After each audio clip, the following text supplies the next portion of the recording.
నమస్కారం, ఈటీవీ భారత్ కు స్వాగతం. మీరు చూస్తున్నారు న్యూస్ టైం. తెలంగాణ అధికార చిహ్నం ఆవిష్కరణ వాయిదా, మరిన్ని సంప్రదింపులు జరపాలని నిర్ణయించిన ప్రభుత్వం తొలుత జూన్ 2న అధికారిక చిహ్నాన్ని రిలీజ్ చేయాలని భావించిన సర్కారు. కేరళను తాకిన నైరుతి రుతుపవనాలు వారంలో రాష్ట్రానికి విస్తరించే సూచనలు. 3-4 రోజుల్లో ఆంధ్రప్రదేశ్లోకి ప్రవేశించే అవకాశం.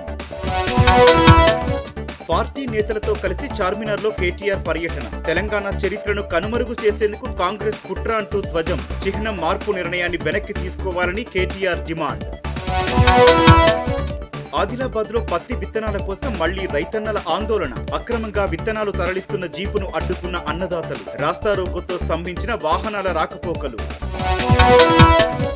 సచివాలయంలో విత్తనాల పంపిణీపై మంత్రి తుమ్మల సమీక్ష.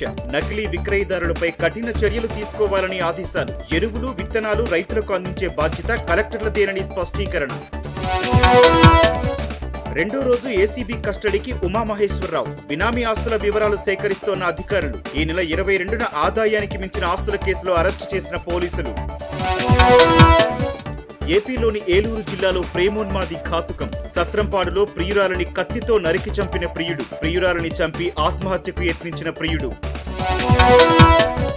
నేటి నుంచి జూన్ 1 వరకు కొండగట్టులో హనుమాన్ జయంతి ఉత్సవాలు. దీక్ష విరమణ కోసం భారీగా తరలి వస్తున్న మాలధారులు. కొండపైకి చేరేందుకు 4 ఆర్టీసీ బస్సుల ద్వారా ఉచిత ప్రయాణం.